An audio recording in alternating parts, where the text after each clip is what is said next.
আজ আমি চলে এসেছি বর্ধমানের কৃষ্ণসায়র পার্কের মেলাতে, যেটি বর্ধমানের সব মেলার মধ্যে একটি অন্যতম বৃহৎ মেলা।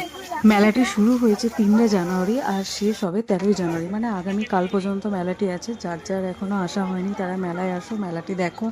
মেলাটি খুব সুন্দর, আর যাদের পক্ষে আসা সম্ভব নয় তারা আমার সাথে এই মেলাটি পরিদর্শন করো। মেলায় কি আছে না আছে আমার সাথে দেখতে থাকো।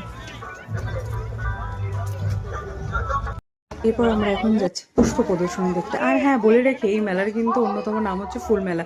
এই মেলায় নানান ধরনের ফুলের প্রদর্শন করা হয় বলেই এই মেলার অন্যতম নাম রাখা হয়েছে ফুল মেলা। যাই হোক, এখানে তোমরা দেখো নানান ধরনের ফুল রাখা রয়েছে, যেখানে গাঁদা ফুলের অনেক ধরনের ভ্যারাইটিস রয়েছে, আর ডালিয়া, চন্দ্রমল্লিকা তো রয়েছে। তোমরা দেখো আমার সাথে সাথে, আর দেখো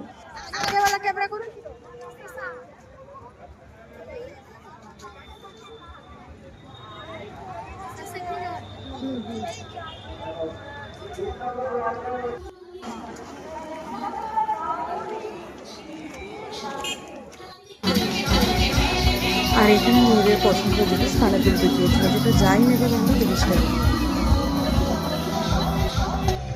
আর এখানে আছে খুব সুন্দর সুন্দর সফট টয়েস, যদিও বা আমি এগুলো দাম জিজ্ঞাসা করিনি।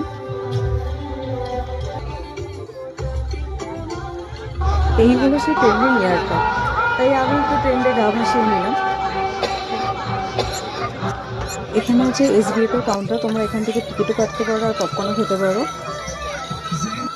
এখানে আছে কাশ্মীরি ফ্লোর ম্যাট, এখানে অনেক ধরনের বড় বড় ফ্লোর ম্যাট রয়েছে, খুব সুন্দর লাগছে। আর এখানে তো ব্যাটারি স্কুটিগুলো ছিল। এবারে সামনে এগিয়ে দেখি আমরা একটা আচারের দোকান আছে, যেখানে নানান ধরনের আচার পাঁপড় বিক্রি হচ্ছে, যেখানে অনেক মানুষ ভিড় করে সেটা দেখছো এবং কিনছো। এখানে খুব সুন্দর সুন্দর লাইটগুলো বিক্রি হচ্ছিলো। এটা তো খুব সুন্দর, মানে নানান ধরনের কালারের লাইট আছে, যেটা ঘরে সাজিয়ে রাখা যায়। এগুলোও খুব সুন্দর, তাই নেবে এখানে হরেক মাল 40 টাকা।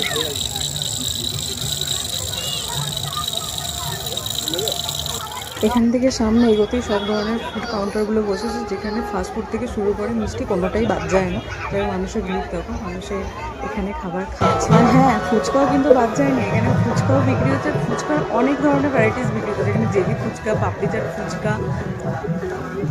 মেলা দেখে এবার আমার শেষের দিকে বাদাম ভাজা কিনে এবার আমি বাইরের দিকে চলে। এরপর এখান থেকে আমি ফিঙ্গারিংটা কিনি, যেটা দাম নেবে 20 টাকা। এখানে যাই নেবে 20 টাকা, 30 টাকা।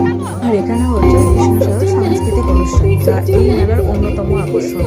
প্রত্যেক বছরই এই মেলা হয়, এই মেলাতে এই সাংস্কৃতিক অনুষ্ঠান হয়েই থাকে।